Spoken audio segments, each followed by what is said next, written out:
And it just so happens Venus and Jupiter are going to make their closest approach on the sky at the same time that Earth is passing through the patch of sky that's going to create the Perseid meteor shower. So my name is Christopher Palma. I'm a teaching professor in the Department of Astronomy and Astrophysics at Penn State University.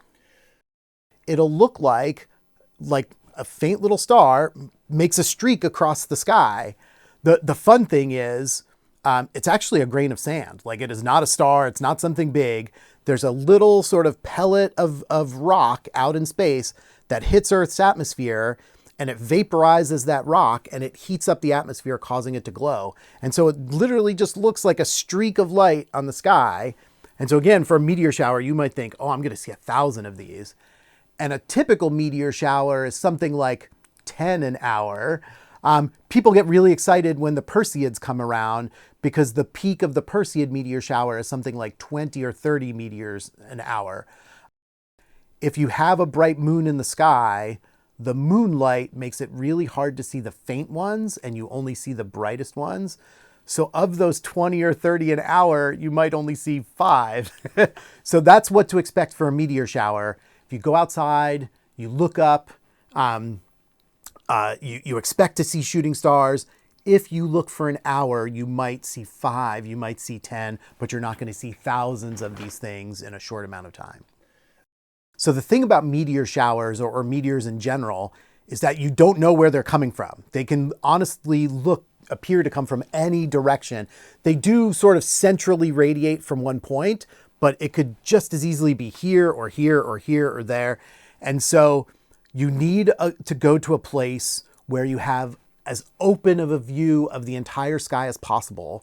And in general, we would recommend bring a blanket and lay on the ground and just look straight up, because if you do that, it really gives you a view of most of the sky all at once.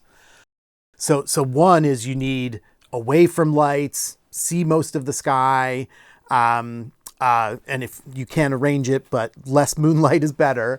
But the other thing is the timing really matters. And so meteors, because it's the Earth hitting one of these rocks out in space, you need the side pointing away from the sun of the Earth to be moving. And so after midnight to about 3 a.m. is usually the peak time. Planets are probably one of the most fun things to look for in the sky because they are often very bright. They do move. So if you follow them from month to month or year to year, you're not going to find them in exactly the same place.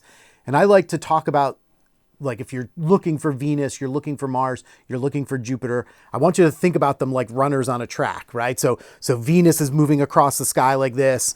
Mars is in another lane and it's moving like that. Jupiter's even further out and it's moving like that. And the farther they are away from us, the slower they appear to move. So Venus really goes fast across our sky, but Jupiter takes years to really move very far across the sky. In mid-August, August 12th, August 13th, what's going to happen is Venus and Jupiter are going to approach each other pretty close. And the way I like to describe this, if you hold your pinky up at arm's length, the width of your pinky on the sky is about 1 degree. And at closest approach, Venus and Jupiter are going to be about 1 degree apart.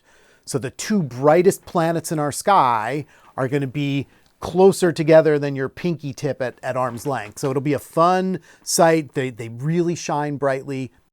So you can look for both the Perseids and this close approach of Venus and Jupiter on the same nights, early in the morning, right before sunrise on August 12th and August 13th.